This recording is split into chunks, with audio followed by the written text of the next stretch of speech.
យោធាថៃបានយកគ្រឿងចាក់ចូលឈូសឆាយកុំតិចរូបសំណាក់លោកតាអ៊ុំដែលសាងឡើងនៅរង្វង់មូលច្រកអានសេះស្ថិតក្នុងភូមិអានសេះឃុំចុងខ្សានស្រុកចុងខ្សានខេត្តព្រះវិហារហេតុអ្វីយោធាថៃស្អប់លោកតាអ៊ុំម្លេះតើប្រវត្តិរូបសំណាក់លោកតាអ៊ុំមានអ្វីពាក់ព័ន្ធគំនុំអតីតកាលរវាងខ្មែរសៀមព្រះតេជគុណសឿនសុភីបានឲ្យដឹងថាតាមប្រវត្តិរឿងព្រេងខ្មែរក្នុងសម័យអង្គរលោកតាអ៊ុំគឺជាមេតបខ្មែរដ៏ខ្លាំងពូកែម្នាក់នៅសម័យសង្គ្រាមលោកបានដឹកនាំទ័ពសេះដ៏អង្អាចជាង 2000 នាក់ទៅខាងជើងដើម្បីបង្ក្រាបទ័ពសៀមបន្ទាប់ពីបានធ្វើដំណើរមកដល់ចំណុចច្រកនេះលោកក៏បានបញ្ជាឲ្យកងទ័ពទាំងអស់ឈប់អានសិនដែលមានន័យថាឈប់សម្រាកសិនទ័ពសេះទ័ពស្រួចលាក់បើតាមវិជ្ជានុក្រមសម្ដេចជួនណាតអានសេះមានន័យថាកែបសេះឲ្យឈប់សម្រាកចំនួន3ថ្ងៃដើម្បីរៀបក្បួនវាយលុកទប់ទល់នឹងកងទ័ពប្រទេសសៀមទទួលបានជោគជ័យបន្ទាប់ពីនោះឈ្មោះនោះក៏បានតមកដល់បច្ចុប្បន្នចាប់ពីពេលនោះមកច្រកទ្វារទីនោះបានជាប់ឈ្មោះមកជាច្រកទ្វារអានសេះដែលជាច្រកចេញធ្វើសឹកនឹងការឈ្លានពានពីសៀមផងជាច្រកពាណិជ្ជកម្មដ៏សំខាន់មួយជាមួយសៀមផង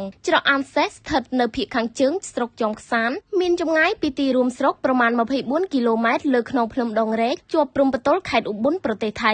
រូបសំណាកលោកតាអ៊ុំដែលកសាងនៅលើច្រកអានសេះដោយយោធាតំបន់សឹករងព្រះវិហារក្បែរមាត់ច្រកទ្វារក្នុងទឹកដីកម្ពុជាហើយដែលកន្លងទៅទីហ៊ានសៀមតែងតែចោទខ្មែរថាបានសាងសង់រំលោភ MOU ឆ្នាំ2000នោះដោយខុសកិច្ចសន្យាហេតុដូច្នេះទើបយោធាសៀមតែងតែចង់វាយគំទេចរូបសំណាក់លោកតាអ៊ុំនេះក្នុងចំនួន2លើកកាលពីថ្ងៃទី24ដល់ថ្ងៃទី28ខែកក្កដានិងថ្ងៃទី7ដល់ថ្ងៃទី27ខែធ្នូឆ្នាំ2025កន្លងមកនេះ